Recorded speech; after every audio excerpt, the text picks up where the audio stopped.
Hey everyone, how are you doing? I hope you had a great Christmas. Now, I put together a video ranking and reviewing all of the games that I played and completed this year. Not all of them are actually from 2024, there's a few from previous years. Anyway, enough chitter chatter, let's get into the video. Now let's kick things off with the bottom of the barrel. Teenage Mutant Ninja Turtles Wrath of the Mutants. This is a port of the 2017 arcade game. Yes, you heard that right, 2017. Apparently someone out there thought, you know what the world needs in 2017? A brand new Turtle arcade game. Yeah, news to me as well. Now this port does add a few extra bosses and levels because, well, the original only had 3 levels. 3.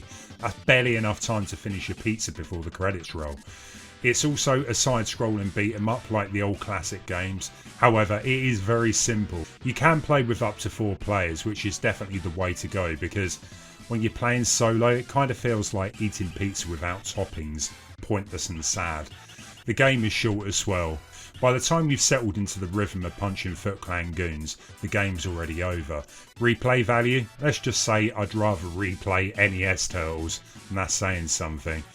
Overall, it's fine, very mediocre, a lukewarm slice of turtle nostalgia that doesn't quite hit the spot. If you are itching for some turtle power, I'd definitely say use your money on Splinter's Fate or the Cowabunga collection. Next we've got Mario vs Donkey Kong, another remake, and if you feel like 2024 was the year of remakes, you're not alone. This time we're revisiting the GBA classic from 2004.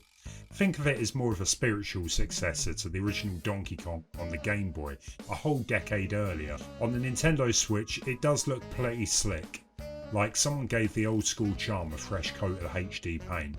At first glance things do look promising. The game starts off easy enough. As Mario, your job is to collect keys, hit switches and solve each stage before the timer makes you panic. It's a nice mix of platforming and puzzle solving that can surprisingly get tense during the trickier stages. One twist, Mario's got some fancy new moves this time round. They do feel a bit odd in a game like this, almost like he accidentally wandered in from Super Mario Odyssey, but hey, they are fun to use once you get the hang of them. That said, the difficulty curve never really hits rage quit levels. It's more of a steady jog than a grueling marathon. There is even an extra set of levels thrown in for good measure, which is nice if you're looking to squeeze a little bit more of an adventure out of it. Here is the thing though, while it is a fun ride, it doesn't exactly scream replay me. Once I hit the credits, I didn't really feel the urge to dive back in.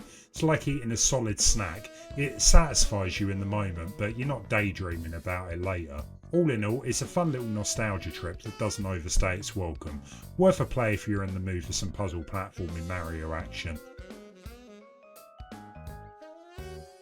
As a die-hard fan of the symmetrical horror chaos in Dead by Daylight and the nail-biting choose-your-own-adventure thrills from Supermassive Games, I was really hyped to play the casting of Frank Stone. It sounded like the ultimate horror mashup, but well, let's just say it didn't quite live up to the screams I was hoping for. Without spoiling too much, the game splits its story across 2 timelines, 1980 and 2024. It revolves around a group of filmmakers who created a horror movie called Murder Mills back in 1980. But during production, things went full-blown paranormal when Frank Stone, a mill worker who was killed years earlier after kidnapping a child, was somehow resurrected. Yeah, not exactly your typical behind-the-scenes drama.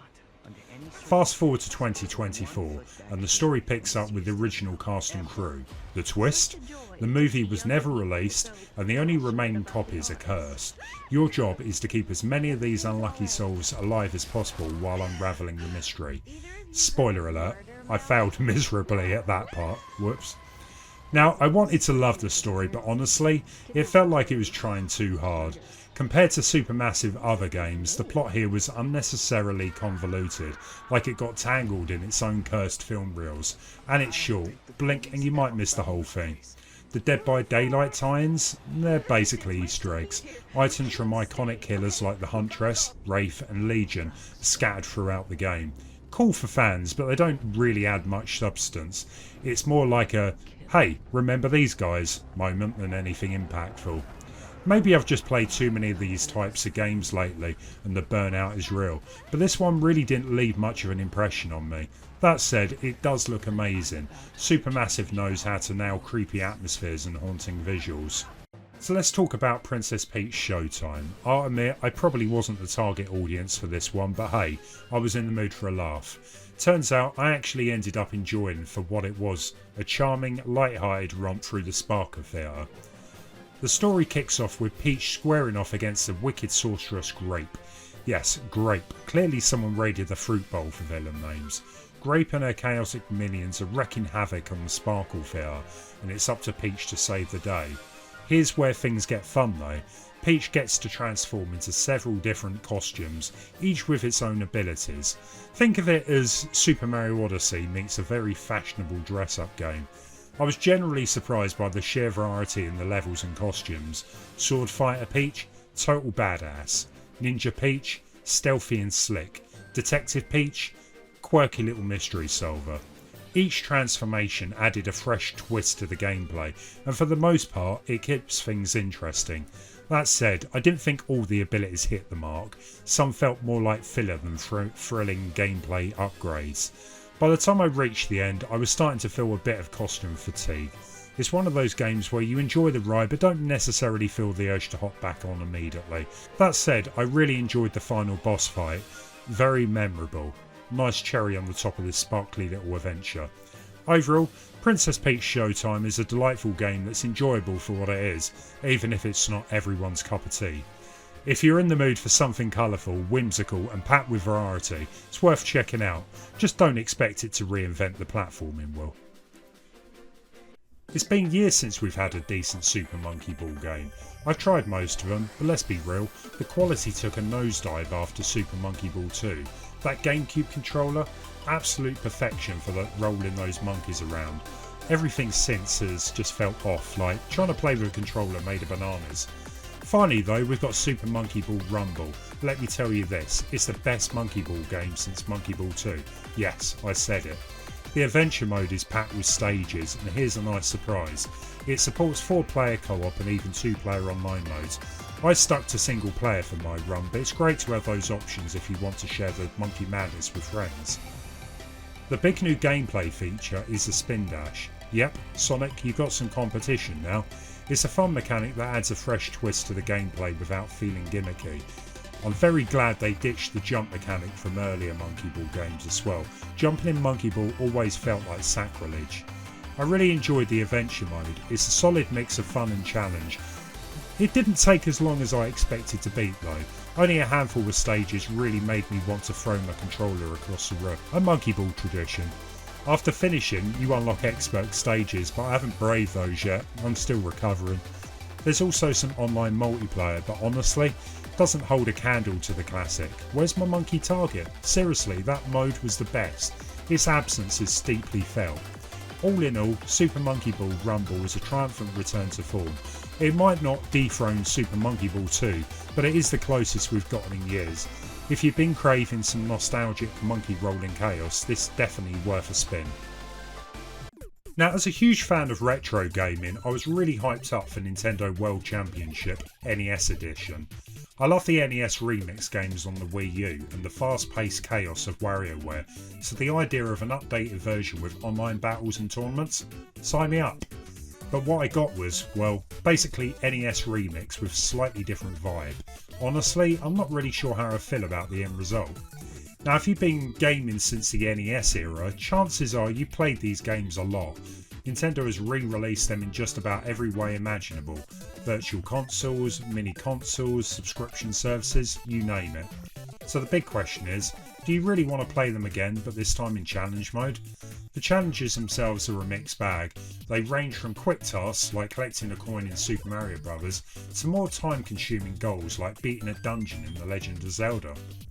There are 150 challenges spread across 13 NES classics, but the balance does feel a bit off. For example, Excitebike barely gets a handful of challenges, while Super Mario Bros. 3 hogs the spotlight. Most of the challenges aren't wildly different, but if you're into chasing S ranks, that's where the real grind begins. If you're not a completionist or speedrunner though, the appeal might wear thin pretty quickly. Personally, I found S ranking challenges in games I loved, looking at you Mario, pretty addictive, but for the ones I didn't have nostalgia for, it did feel more like a chore than a challenge. One of the spotlights for me were the weekly challenges though. Competing for the best times to claim the number 1 spot was a blast. It's a nice touch that your progress carries over to the main game as well. The online multiplayer, while not truly real time, is still fun for a while. Well, until the novelty wears off at least. Overall, I had fun with this, but it didn't take long for the magic to fade. I'm kind of over replaying the same NES games for the millionth time. Give me a Super Nintendo version with more challenges, better online modes, and please, fix those glitches that keep stealing first place. Let me start by saying, I know nothing about Warhammer or the Space Marine games. Seriously, my Warhammer knowledge is limited to cool armour, lots of shouting. But when some friends wanted to dive into Warhammer 40k Space Marine 2 co-op, I figured, why not? I'm a big fan of Gears of War, which this game reminded me of, so it felt like a natural fit. First things first, before jumping into the campaign you need to pick a character class. Each class has its own unique abilities. Here's the kicker though, if you are playing co-op you can't have duplicates, so if you got your heart set on a class you got to call dibs fast. The gameplay is classic third person action, with a mix of gun combat and brutally satisfying melee attacks. Let me tell you, there's something ridiculously fun about mowing down what feels like hundreds of enemies at once. It's pure chaos and the game leans into it hard. The graphics and sound design are on point. Watching thousands of enemies, Tyranids for you Warhammer buffs, swarming in the distance before they rush at you is both terrifying and kind of awesome. Even on standard difficulty the game can be tough, so if you are feeling brave and crank up the challenge, be prepared to die a lot. Now as someone who isn't a Warhammer fan, I still had a blast. Here's the surprise though, the Operation mode, which is a set of 6 new missions, might actually be more fun than the main campaign. From what I played so far at least, these missions are fast paced, challenging and just plain enjoyable. Plus you can customise your character in this mode, which is always a win. As for the PvP mode, I gave it a shot but quickly realised it wasn't my thing. Your mileage may vary though. The verdict? Grab a couple of friends, jump into co-op and prepare for some over the top alien slaughtering fun. Even if you're not a Warhammer superfan, there's plenty here to keep you entertained. I played through all 4 games in the Dark Picture Anthology Season 1 this year, so I'm just going to cheat and review them all together here. These are choose your own adventure horror games from Supermassive Games. Let's just say there's much about making bad decisions as they are about surviving horror tropes. Now each of the 4 games has its own spooky theme. We've got Man of Medan, which features a group of people who stumble upon a creepy abandoned ship in the middle of the ocean. Surprise surprise, it's not just your average haunted boat. Then we had Little Hope, which featured a group of survivors that wander into town after a bus crash, and there's definitely some serious witchy vibes here. House of Ashes is set during the 2003 invasion of Iraq, and it follows a group of US soldiers who uncover an ancient underground temple. Spoiler, it's not filled with treasure. And finally we've got The Devil in Me, which features a documentary crew which gets invited to a replica of H.H. Holmes' infamous murder house. I generally enjoyed all 4 games here, but if I had to rank them, I'd go like this: House of Ashes, The Devil in Me, Man of Medan, and then finally Little Hope. House of Ashes definitely stood out for me. It's got an intense mix of action, horror and some surprisingly deep character moments. The Devil in Me is great as well, features a bit of Uncharted style platforming in there too. Man of Medan was solid, but it did feel a bit basic compared to the later games, probably because it was the first in the series. And finally Little Hope, which it was a bit of a slow burn. The story was intriguing but didn't really grab me quite as much as the others. What really ties these games together is how good they look. Some moments are so cinematic you could mistake them for being a horror movie. If you're into branching narratives, moral dilemmas, trying to keep everyone alive, spoiler, you probably won't, these games are absolutely worth checking out. Just remember, your choices matter, and sometimes they'll come back to haunt you, literally. Alright, here we go, our final interactive horror game review, I promise. The Quarry is kind of a spiritual successor to Supermassive's Until Dawn, but this time with a much bigger budget, and boy, does that budget show. First off, the cast is stacked. We've got David Arquette, Lance Henriksen, Justice Smith, Brenda Swan, and a bunch of other familiar faces. The production value is off the charts and the graphics, absolutely stunning. At times it generally felt like I was watching a high quality horror movie, so much so that my controller turned off during some of the longer non-interactive scenes. If you're not into extended periods of just watching the story unfold, this game might not be for you. The game centres around 9 characters, all of whom can live or die based on your choices. I got really attached to a few of them and then promptly got them killed. Oops. The gameplay feels slightly more refined compared to Supermassive's earlier titles, but the core mechanics are still very much the same. Quick time events, exploration, tough moral choices that will haunt you. I enjoyed the story overall, but I did feel like it was missing that special something that made Until Dawn so memorable. And there's the ending, or rather the lack of one. The resolution felt rushed and unsatisfying, like they just run out of ideas or time. It left me sitting there thinking, wait, that's it? That said, I'll probably give it another go at some point, especially after I check out the Until Dawn remaster. Despite its flaws, The Quarry is still a solid horror experience with plenty of tension, great performances and enough twists to keep you on edge. Just don't get too attached to anyone, you know how that goes. And now for my final game that was released this year in 2024, The Legend of Zelda Echoes of Wisdom. Now this release completely caught me off guard. A Zelda-led game on the Switch this late in the life cycle, and it's in top-down style? Colour me intrigued. But honestly, it was a great surprise. Finally a game where Zelda takes centre stage. And no, the CDI games do not count. We don't talk about those. Sure, Link does pop in now and then, but this is Zelda's story and she absolutely owns it. The game builds on the 2019's Link's Awakening remake, but it does add a bunch of features inspired by Breath of the Wild and Tears of the Kingdom. For instance, you can collect ingredients to whip up smoothies. Yep, smoothies. These aren't just for show, different combinations give you different effects. Need to stay warm in Hebra Mountain? There's a smoothie for that. But the real star of the show is a new Echoes mechanic. Zelda can clone items or even enemies to help solve puzzles and navigate the world. Don't want to waste a smoothie to stay warm? Just echo an enemy with fiery properties, let them do the work for you. It's a clever system that lets you approach puzzles in multiple ways, making every solution feel personal and creative. The world map is huge, the biggest ever for a 2D Zelda game. There's tons of secret areas to uncover, and the dungeons, they're fantastic. They're packed with tricky puzzles, some truly standout bosses. The bosses in particular actually were a highlight. Figuring out the best way to take them down was a real challenge, but oh, so satisfying when you finally nailed it.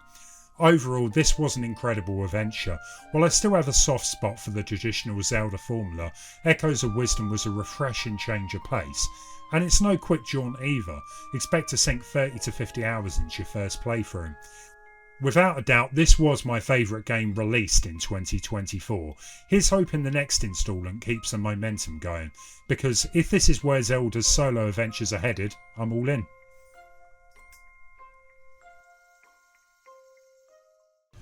Early this year I went on a full-blown Spider-Man binge. I rewatched all of the movies, still impatiently waiting for Across the Spider-Verse, hurry up Sony, and finally got round to playing Spider-Man Remastered, a game that had been sitting on my must-play list for way too long. The last Spider-Man game I properly played was on the GameCube, and wow, what a leap this was. First off, the story had me hooked. Sure, swinging around as Spider-Man is obviously the highlight, but the game shakes things up by letting you play as Peter Parker, Mary Jane, even a few surprise characters. Each one has their own missions, which adds a nice layer of variety to the experience. Now let's talk about New York City. It's stunning. Traversing the city with Spider-Man's web-slinging abilities is a joy, especially as you unlock new skills and upgrades by completing missions and challenges. The combat is a standout too, borrowing heavily from the Batman Arkham series, but putting its own Spidey spin on it. Thanks to Spider-Man's ridiculous speed and agility, getting around the city is a breeze. There's a ton to do, from side missions to challenges, and honestly, it's easy to get distracted from the main story. But when the side content is this fun, who's complaining? The game looks fantastic and plays even better, and even after finishing the main story there's a heap of DLC to dive into, adding several more hours of gameplay. I did come close to 100% in the main game, but eventually tapped out because some of the challenges started to feel a bit repetitive. Still, this is a must play for anyone who loves Spider-Man or open world action games in general. I'm definitely looking forward to tackling Miles Morales and Spider-Man 2 down the line, but I'm not sure if they're going to leave the same impression as the original masterpiece did. And now, onto my favourite game I completed in 2024, Metroid Prime Remastered. This remaster first landed on the Switch in 2023, but I didn't get round to playing it until this year. I played the original GameCube version briefly back in the day, but I never got very far. Metroidvanias weren't really my thing back then. Fast forward to now, after falling in love with Super Metroid a few years ago and working my way through all the 2D games in the series, I was ready to tackle this 3D masterpiece. First off, let's talk about what's new. This remaster seems to focus mainly on graphical upgrades, some quality of life improvements, like updated control schemes. And wow, those visuals, Titanfall has never looked better. Speaking of Titanfall, the game's structure is classic Metroidvania. You explore 5 distinct areas, but your progress is gated by upgrades you need to find along the way. At first, you do feel pretty weak. You've got basic attacks, limited mobility, but as you unlock new weapons, suits and abilities, the world really starts to open up. Suddenly, all those areas you couldn't reach before are fair game.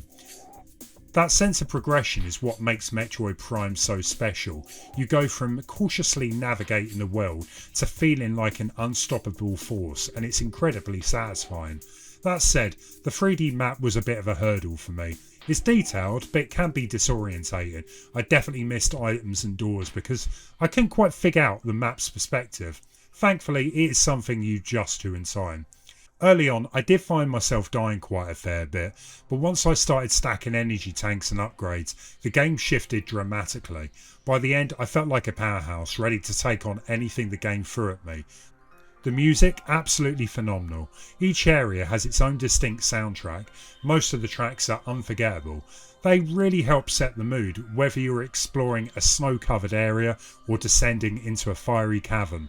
While the remaster stays very faithful to the original, I do think there was room for a few more modern updates. Still, it is a fantastic experience that holds up beautifully. If you've never played Metroid Prime, this is the perfect way to jump in. I'm already looking forward to Metroid Prime 4 and hoping the rest of the series gets the remaster treatment. Highly recommended. Well, if you did make it to the end of the video, thanks for watching. I personally thought 2025 was a great year for video games. I've still got a stack of games I haven't even touched yet, so that maybe will change next year. 2025 as well should be great for video games. Hopefully the Nintendo Switch 2 will finally get released. It's got to happen. It feels so close now. And there's definitely a few other game companies like Capcom. I'm waiting to hear some new Resident Evil news.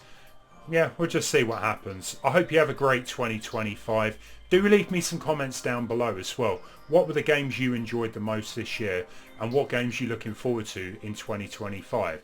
As always, if you wouldn't mind liking the video as well, if you enjoyed it, and subscribe to the channel if you haven't already done so. Thanks for watching. You have a great one. See you later. Bye.